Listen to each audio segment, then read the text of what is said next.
மனிதன் பூமியை தாண்டி விண்வெளியில் இருக்க ஒரு இடத்துல தன்னுடைய காலடியை பதிச்சிருக்கான் அப்படின்னா நம்ம பூமியை சுற்றி வரக்கூடிய நிலவுல தான் மனிதன் முதல்ல தன்னுடைய காலடியை விண்வெளியில் பதிச்சான். நிலவை தாண்டி வேறு எந்த ஒரு இடத்துலையும் மனிதன் அதுக்கப்புறம் இன்னைக்கு வரைக்கும் காலடி பதிச்சதில்லை விண்வெளியில். ஆனால் ரொம்ப வருஷமா மனிதன் ஒரு இடத்துல காலடி பதிச்சே ஆகணும், ஏன் அங்கே போய் வாழ்ந்தே ஆகணும்னு சொல்லிட்டு பெரிய கனவோடையும் அந்த கனவை கனவா மட்டும் வச்சுக்காம செயலில் இறங்கி அதற்கான முயற்சிகளும் பண்ணிக்கிட்டு இருக்காங்க.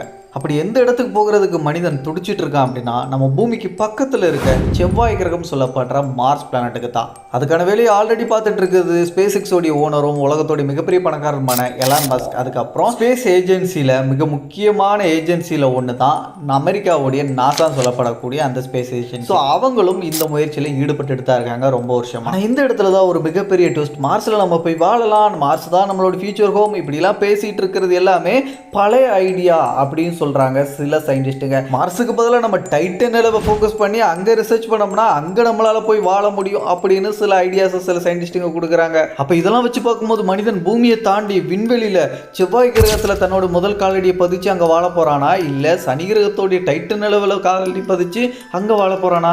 இது எல்லாத்துக்கும் விடையா இந்த வீடியோ போகுது. வீடியோ கொஞ்சம் கூட ஸ்கிப் பண்ணாம ஃபுல்லாக பாருங்க. நிறைய பேர் சப்ஸ்கிரைப் பண்ணாமலும் பார்த்துட்டு இருக்கீங்க. ஸோ கொஞ்சம் சப்ஸ்கிரைப் பண்ணி நம்ம சேனல் சப்போர்ட் பண்ணுங்க. சப்ஸ்கிரைப் பண்ணும்போது அந்த பெல் நோட்டிஃபிகேஷன் கரெக்டாக செட் பண்ணி வச்சுக்கோங்க. நோட்டிஃபிகேஷன் நிறைய பேருக்கு போக மாட்டேங்குது. ஸோ கொஞ்சம் லைக் பண்ணி தட்டி விட்டுருங்க நண்பா. வெல்கம் பேக் ஆனது நியூ வீடியோ. நான் உங்கள் சேகர்.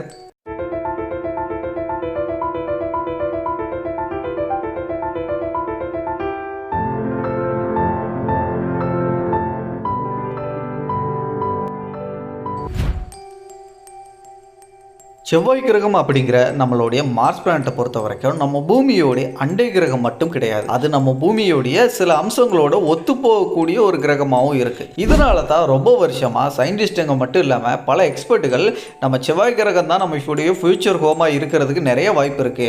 ஸோ அதை நம்ம கொஞ்சம் ஆராய்ச்சிகள் பண்ணி நம்ம அதை வாழ தகுதியுடைய ஒரு கிரகமாக மாற்றுறதுக்கோ இல்லாட்டி அங்கே போய் வாழ்றதுக்கு ஏற்ற மாதிரி சூழ்நிலைகளோ டெக்னாலஜிகளோ நம்ம உருவாக்கினா போதும் அப்படின்னு சொல்லிட்டு பல முயற்சிகளை எடுத்துட்டு இருக்காங்க. இதுக்கு முக்கிய காரணமாக இருக்கக்கூடிய விஷயங்கள்ல நான் ஆல்ரெடி சொன்ன மாதிரி நம்ம பூமியோட சில அம்சங்கள் ஒத்து போகுதுன்னு சொன்னேன் இல்லையா, அதுதான். அதில் எக்ஸாம்பிளாக சொல்லணும் அப்படின்னா இப்போ நம்ம பூமியோடைய ஒரு நாள் அப்படிங்கிறது நம்ம பூமி ஒரு தடவை முழுசாக சுற்றி முடிக்கிறதுக்கு தனித்தனியாக எடுக்க முடிக்கிறதுக்கு எவ்வளோ நேரம் எடுத்துக்குதோ அதை தான் சொல்கிறோம். அது 24 மணி நேரம் சொல்கிறோம். ஆனால் சரியாக சொல்லணும்னா 23 மணி நேரம் 56 நிமிடங்கள் அப்படிங்கிறது தான் நம்ம பூமி தன்னை சுற்றி முடிக்கிறதுக்கு எடுத்துக்குது. அந்த பக்கம் மார்ஸ் பிளானட் 24 மணி நேரம் 37 நிமிடங்கள் எடுத்துக்குது. ஸோ ஆல்மோஸ்ட் பூமியோடைய நேரப்படி ஈக்குவலாக இருக்கிறது உங்களுக்கு தெளிவாக தெரியும். இதை தாண்டி பூமியை தாண்டி நம்ம செவ்வாய் கிரகத்தில் வாழலாம் அப்படிங்கிறதுக்கான பல விஷயங்கள் பாசிட்டிவாக இருக்குது. அங்கே தண்ணீர் கூட குறைந்த அளவில் இருந்தாலும் இருக்குது அப்படிங்கிற விஷயத்தை கூட நம்ம கண்டுபிடிச்சிருக்கோம் ஆய்வு பண்ணி. ஆனால் ப்ளஸ் மட்டும்தான் அந்த செவ்வாய் கிரகத்தை பற்றி இருக்கான்னு கேட்டால் மைனஸும் இருக்கத்தான் செய்யுது. அந்த மைனஸுகளில் மிக முக்கியமான உள்ளது அதோடைய அட்மாஸ்பியர் அப்படிங்கிறதான். ரொம்பவும் தின்னான ஒரு அட்மாஸ்பியர் தான் நம்மளுடைய செவ்வாய் கிரகத்துக்கு இருக்குது. ஸோ அந்த தின்னான அட்மாஸ்பியர் காரணத்தினால நம்ம சூரியன்லேருந்து வெளிப்படக்கூடிய அந்த ரேடியேஷன் அப்படிங்கிறது டைரெக்டாக நம்மளுடைய செவ்வாய் கிரகத்தோடைய நிலப்பரப்பு அடையும். ஒருவேளை அங்கே போய் வாழணும் முடிவு எடுத்தா அந்த ரேடியேஷனே நம்மளுக்கு ஒரு மிகப்பெரிய ஆபத்தாக முடியலாம். ரேடியேஷனை சமாளித்து நம்ம ஏதாச்சும் ஒரு ஷூட்டோ ஸ்பேஸ் ஷூட்டோ போட்டு சமாளிச்சிட்டோம் அப்படின்னு வச்சுக்கிட்டா கூட ரெண்டாவதாக வரக்கூடிய பிரச்சனை ஆக்சிஜன் பற்றாக்குறை. நம்ம செவ்வாய் கிரகத்தை பொறுத்த வரைக்கும் அதோட அட்மாஸ்பியர் என்னதான் தின்னா இருந்தாலும் அந்த தின்னா இருக்கக்கூடிய அட்மாஸ்பியரில் 90% மேலே கார்பன் டை ஆக்சைடு தான் நிறைஞ்சிருக்கு. ஸோ கார்பன் டை ஆக்சைடை நம்மளால் சுவாசிச்சுட்டு ரொம்ப நேரம் உயிர் வாழ முடியாது நம்ம செவ்வாய் கிரகத்தை பொறுத்த வரைக்கும். இதையும் சமாளித்து நம்ம அவங்க வாழலாம் அப்படின்னு சொல்லிட்டு முடிவு எடுக்கிறோம் அப்படின்னா செவ்வாய் கிரகத்தில் அந்த மணல் புயல் அப்படிங்கிற ஒரு விஷயம் வீசிட்டு இருக்கோம். எப்படி நம்ம பூமியில் பாலைவனங்களில் மணல் புயல் வீசிட்டு இருக்கோம் அதே மாதிரி இந்த செவ்வாய் கிரகத்தில் வீசும். அந்த மணல் புயலில் இருக்கக்கூடிய அந்த டஸ்ட் பார்ட்டிகல்ஸ் எல்லாமே ரொம்பவும் சின்னதாக இருக்கும். ஸோ இந்த சின்னதாக இருக்கக்கூடிய டஸ்ட் பார்ட்டிகல்ஸ் நம்மளுடைய ஸ்பேஸ் சூட்டை பாதிப்புக்குள்ளாக்கலாம். இல்லாட்டி நம்மளுடைய நுரையீரல்கள், கண்கள், அதுக்கப்புறம் உடலில் இருக்கக்கூடிய தோள்கள், இந்த மாதிரி எல்லா விஷயத்தையும் பாதிப்பு ஏற்படுறதுக்கு நிறைய வாய்ப்பு இருக்குது. இறுதியில் நம்மளை அதை மரணத்தை நோக்கி கூட கொண்டு போகலாம். ஸோ இந்த மாதிரி செவ்வாய் கிரகத்தை பொறுத்த வரைக்கும் அங்கே போய் வாழ்கிறதுல நம்மளுக்கு பாசிட்டிவாக சில விஷயங்களும் நெகட்டிவாக சில விஷயங்களும் இருக்கிறதுனால தான் உடனே இப்போ போய் நம்ம செவ்வாய் கிரகத்தில் தரையிறங்கி எந்த ஒரு மனிதனையும் வச்சு ரிசர்ச் பண்ணுறது கிடையாது. ரோவர்ஸையும் அதே மாதிரி நம்ம இந்தியாவுடைய இஸ்ரோ அனுப்பிய மங்கள்யான் மாதிரியான விண்கலன்களை பயன்படுத்தி ஃப்ளைபையாக செவ்வாய் கிரகத்தை சுற்றி வட்டமிட்டுக்கிட்டு நம்ம ஆய்வுகளை பண்ணிட்டு இருக்கோம். இருந்தாலும் உலகத்துடைய மிகப்பெரிய பணக்காரரும் ஸ்பேஸ் எக்ஸோடைய ஓனருமான எலான் மஸ்க் என்ன சொல்கிறான்னா 2030 நான் எப்படியாச்சும் 10 லட்சம் மக்களை செவ்வாய் கிரகத்தில் குடியேற்றி அவங்கள காலனி அமைச்சு அங்கே வாழ வச்சு ஆரம்பிச்சிருவேன் அப்படின்னு சொல்கிறாரு. நாசா கூட இதே ஒரு விஷயத்தை தான் சொல்கிறாங்க, கூடிய சீக்கிரத்தில் நாங்களும் செவ்வாய் கிரகத்துக்கு மனிதர்களை அனுப்பிடுவோம் அப்படின்னு சொல்லிட்டு. மார்ஸ் பிளானட்டை பற்றி இவ்வளோ விஷயங்களை தெரிஞ்சுக்கிட்டோம், அங்கே ரிசர்ச்சுகளும் பண்ணி அடுத்தடுத்த மிஷின்களை கையில் வச்சிருக்கக்கூடிய இதே நேரத்தில் செவ்வாய் கிரகம் மாதிரியான பிளானட்ஸ்கள் மட்டும்தான் வாழ தகுதியுடைய கிரகங்களாக இருக்கணுமா என்ன, அதில் பட்டியலில் ஒரு நிலவு இருக்கக்கூடாதா அப்படின்னு சொல்லிட்டு சில கேள்விகளை சில சயின்டிஸ்டுகள் முன் வச்சு, அந்த நிலவு நம்ம சனி கிரகத்துடைய சேட்டன் அப்படி சொல்லப்படக்கூடிய அந்த கிரகத்துடைய டைட்டன் அப்படிங்கிற நிலவாக கூட இருக்கலாம் அப்படின்னு சொல்லிட்டு சில விஷயங்களை முன் வைக்கிறாங்க. அதுக்கு அவங்க செவ்வாய் கிரகத்தை எக்ஸாம்பிளாக எடுத்துக்கிட்டு டைட்டனை பற்றி நிறைய விஷயங்கள் சொல்கிறாங்க. ஃபார் எக்ஸாம்பிள் நம்ம ஆல்ரெடி செவ்வாய் கிரகத்தை பற்றி தெரிஞ்சுக்கிட்ட நெகட்டிவான விஷயங்கள் தான். அட்மாஸ்பியர் அப்படிங்கிறது அங்கே ஒரு பெரிய லெவலில் இல்லை, அதே நேரத்தில் அங்கே கார்பன் டை ஆக்சைடு அதிகமாக இருக்குது, ஆக்சிஜன் இல்லை, ரேடியேஷனோடைய பாதிப்புகள், மணல் புயல், இந்த மாதிரி நிறைய விஷயங்கள் இருக்குல்ல. இது எதுவுமே நம்மளுடைய டைட்டன் அப்படிங்கிற நிலவில் இல்லைப்பா. அங்கே அட்மாஸ்பியர் கூட நம்ம பூமி மாதிரியே ரொம்ப அடர்த்தியான ஒரு அட்மாஸ்பியர் இருக்கு. ஸோ மார்ஸ் பிளானட் மாதிரி ரேடியேஷனால எந்த ஒரு பிரச்சனையும் டைட்டன் நிலவில் நம்ம போய் வாழணும் முடிவு எடுத்தால் நமக்கு இருக்காது அப்படின்னு சொல்கிறாங்க. அதே மாதிரி இந்த நிலவோடைய அந்த அட்மாஸ்பியரில் நைட்ரஜன், அதுக்கப்புறம் மீத்தேன், இந்த மாதிரியான கலவைகள் கொண்ட ஒரு அட்மாஸ்பியர் தான் இருக்குது. அப்போ ஆக்சிஜன் இல்லைல்ல, இதுக்கு செவ்வாய் கிரகமே எவ்வளோ பெட்ரு அப்படின்னு நீங்கள் நினைப்பீங்க. இதுக்கு அவங்க என்ன சொல்யூஷன் சொல்கிறாங்கன்னா, டைட்டன் நிலவில் உண்மையில் ஆக்சிஜன் இல்லை தான், ஆனால் ஆக்சிஜனுக்கு பதிலாக அங்கே சில ஐஸ் மாலிகுல்ஸ் இருக்குது, H2O மாதிரியான ஐஸ் மாலிகுல்ஸ் இருக்குது. ஸோ அதில் இருந்து நம்ம ஆக்சிஜனை பிரித்து எடுக்கலாம். ஸோ பிரித்து எடுத்தோம்னா அந்த ஆக்சிஜன் நம்ம பயன்படுத்திக்கலாம் அப்படின்னு சொல்கிறாங்க. ஆனால் இப்போதைக்கு இந்த மாதிரி ஆக்சிஜனை அந்த ஐஸ் மாலிகுல்ஸ்லேருந்து பிரித்து எடுக்கக்கூடிய முறை அப்படிங்கிறது மிகவும் சிக்கலான ஒரு விஷயம் நம்மக்கிட்ட இருக்கக்கூடிய டெக்னாலஜியை வச்சு.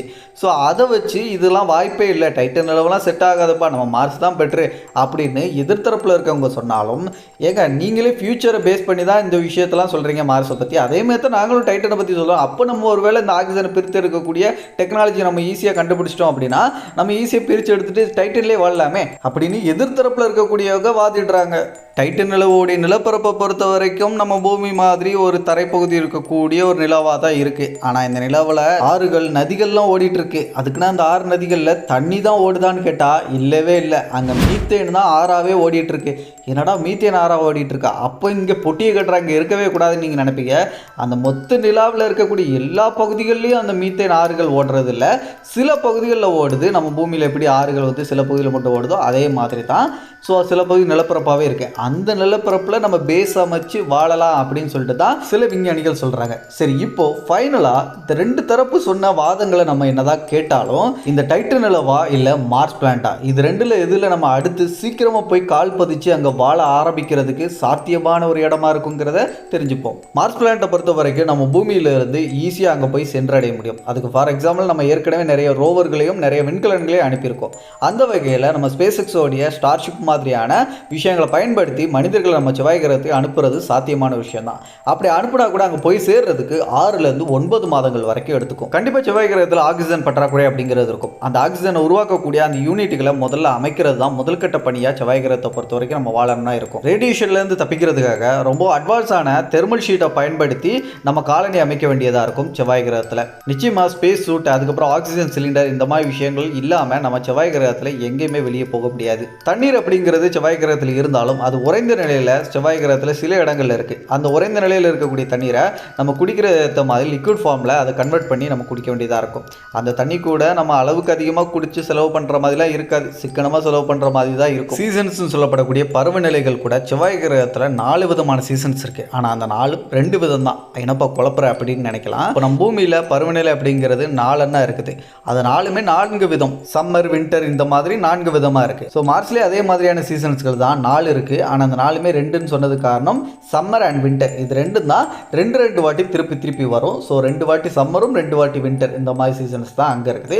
ஸோ அது நம்மளுக்கு ஒரு பெரிய அளவில் பாதிப்பு இருக்காது. ஏன்னா மார்ஸோடைய டெம்பரேச்சர் அப்படிங்கிறது இன்றைக்கி ரொம்ப கம்மியாக இருக்குது. ஸோ நம்ம அங்கே போய் வாழ ஆரம்பிச்சிட்டோம்னா கண்டிப்பாக க்ரீன் ஹவுஸ் கேஸ் எஃபெக்ட் மூலமாக நம்ம வந்து அங்கே மார்ஸ் பிளானட்டை ஓரளவுக்கு நம்ம கொஞ்சம் வார்மாக வச்சுக்கிறதுக்கு வாய்ப்புகள் இருக்குது. ஸோ அப்படி இருந்துச்சுன்னா அந்த வெப்பநிலைகள் எல்லாம், அந்த சீதோஷ நிலைகள் எல்லாத்தையும் நம்ம சமாளிக்க முடியும். அந்த பருவநிலை மாற்றங்களையும் நம்மளால் ஹேண்டில் பண்ண முடியும். இதுக்கு ஏற்ற மாதிரி டெக்னாலஜிகளை நம்ம அங்கே உருவாக்கிட்டோம்னா கண்டிப்பாக பாசிபிள் தான் செவ்வாய் கிரகத்தில் வாழ்றது. ஆனால் இது எல்லாத்தையும் வச்சு பெரிய பெரிய சயின்டிஸ்ட்டுகளே செவ்வாய் கிரகத்தை நம்ம வாழக்கூடிய கிரகம் அப்படின்னு சொல்லக்கூடிய சயின்டிஸ்ட்டுகளே 100% சாத்தியம்னு சொல்லலை, கொஞ்சம் சாத்தியம் இருக்குப்பா அப்படின்னு தான் சொல்கிறாங்க. ஆனால் அந்த பக்கம் டைட்டன் சொல்லப்படக்கூடிய அந்த நிலவை பொறுத்த வரைக்கும் அதில் அட்மாஸ்பியர் இருக்கிறதுனால நம்மளுக்கு ரொம்ப கடினமான, ரொம்ப அட்வான்ஸான தெர்மல் ஷீட்லாம் தேவையில்லை நம்மளுடைய காலனி அமைக்கிறதுக்கு.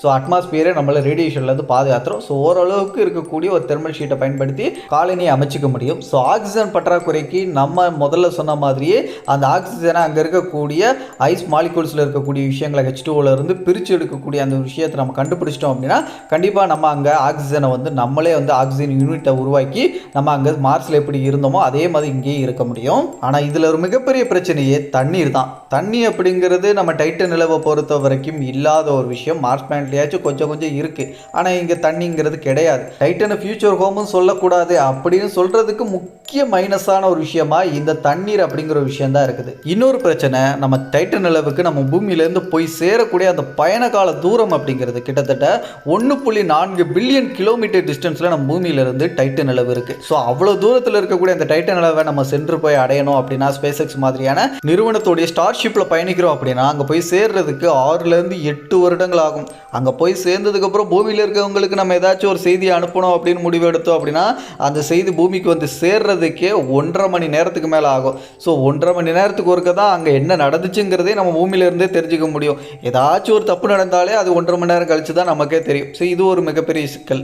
ஃபைனலாக செவ்வாய் கிரகம் பெஸ்ட்டா இல்லாட்டி டைட்டன் பெஸ்ட்டா ஃபியூச்சர் ஹோம்னு சொல்கிறதுல கேட்டால் நிறையா சயின்டிஸ்ட்டுங்க செவ்வாய் கிரகத்தையும் ஆதரிக்கிறாங்க, டைட்டன் நிலவையும் ஆதரிக்கிறாங்க. காரணம் செவ்வாய் கிரகத்தை பற்றி இது வரைக்கும் நிறைய ரிசர்ச்கள் நம்ம பண்ணியிருக்கோம். அங்கே ரோவர்லாம் அனுப்பியிருக்கோம், நிறைய விண்கலங்கள்லாம் அனுப்பியிருக்கோம். ஸோ செவ்வாய் கிரகத்தை பற்றி ஒரு புரிதல் நம்மளுக்கு இருக்குது. ஆனால் டைட்டனை பற்றி பெரும்பாலும் நம்மளுக்கு வந்து நிறைய விஷயங்கள் தெரியாது. நாசாவே 2028 டிராகன் ஃப்ளை அப்படிங்கிற ஒரு விண்கலத்தை வந்து டைட்டன் நிலவுக்கு அனுப்பி அங்கே ஃப்ளைபையாகவே அங்கே ஆராய்ச்சிகளை பண்ணலாம் அப்படின்னு சொல்லிட்டு அவங்க முன்னெடுத்திருக்காங்க. அந்த மிஷினே வெயிட்டிங்கில் தான் இருக்குது. அந்த மிஷின்லாம் சக்ஸஸ் ஆனதுக்கப்புறம் தான் டைட்டனை பற்றி நம்மளுக்கு இன்னும் கொஞ்சம் விஷயங்கள் தெரிய வரும். அது எதிர்காலத்தில் இன்னும் பண்ணப்படுற அடுத்தடுத்த மிஷின்களுக்கு அப்புறம் நம்ம ஒரு வேளை செவ்வாய் கிரகம் மாதிரியே நம்ம டைட்டன்லேயே வாழலாம்ப்பா அப்படிங்கிற ஒரு ஸ்ட்ராங்கான எவிடன்ஸ் கூட கிடைக்கிறதுக்கு வாய்ப்பு இருக்குது. ஃபைனலாக மனிதன் வந்து முதல்ல அவனுடைய காலடியை பதிக்க போகிற ஒரு பிளானட் அது செவ்வாய் கிரகமாக இருக்க போதா இல்லாட்டி ஒரு நிலவாக இருக்க போதா, 2வது நிலவா டைட்டன் இருக்க போதா அப்படின்னு கேட்டால் 2 வரியில் சொல்லணும்னா first human footprint in Mars planet but first alien life discovery in Titan moon. புரியுற மாதிரி சொல்லணும்னா செவ்வாய் கிரகத்தில் மனிதன் முதல்ல காலடி பதிக்கும் வாய்ப்புகள் அதிகமாக இருக்குது. அதே நேரத்தில் டைட்டன் நிலவில் முதல்ல ஒரு ஏலியன் லைஃபை டிஸ்கவர் பண்ணுறதுக்கும் வாய்ப்பு அதிகமாக இருக்குன்னு சொல்கிறாங்க. இதை பொறுத்த வரைக்கும் உங்களுடைய கருத்து என்ன? மனிதன் செவ்வாய் கிரகத்தில் வாழ்வானா இல்லை டைட்டன் நிலவில் வாழ்வானா இல்லை வேற ஒரு கிரகத்தில் எங்கேயாச்சும் தான் போய் வாழ்வதற்கு வாய்ப்பு இருக்குப்பா, இது ரெண்டுத்துக்குமே வாய்ப்பு இல்லை அப்படின்னு நினைக்கிறீங்களா அப்படிங்கிறத மறக்காம கமெண்ட்ல சொல்லிருங்க, நானும் தெரிஞ்சுக்கிறேன். இதே மாதிரி விண்வெளி சார்ந்த நிறைய விஷயங்களை தமிழ் தெரிஞ்சுக்கிறதுக்கு நம்ம சேகர் விஷயம் சேனலை கூட சப்ஸ்கிரைப் பண்ணா ஜஸ்ட் சப்ஸ்கிரைப் பண்ணி பெல் நோட்டிஃபிகேஷனை கரெக்டாக செட் பண்ணி வச்சுக்கோங்க. அப்போ தான் நான் போடக்கூடிய எல்லா வீடியோஸையும் மிஸ் பண்ணாமல் நீங்கள் பார்க்க முடியும். நோட்டிஃபிகேஷன் கரெக்டாக வந்து சேரும். நிறைய பேருக்கு நோட்டிஃபிகேஷன் போக மாட்டேங்குது. ஸோ அதனால் கொஞ்சம் லைக் பட்டனை தட்டி விட்டுருங்க நண்பா. அப்படின்னா தான் நிறைய பேர் நோட்டிஃபிகேஷன் போய் அவங்க நிறைய இன்ஃபர்மேஷன் தெரிஞ்சுப்பாங்க. மற்ற வீடியோஸ் பார்க்கணும் மேலே ஐக்கான் லிங்க் கொடுத்துருக்கேன், செக் பண்ணிக்கோங்க. அடுத்த ஒரு நல்ல தகவலோட நான் உங்களை சந்திக்கும் வரை நான் உங்களுக்கு சேகர். Bye bye.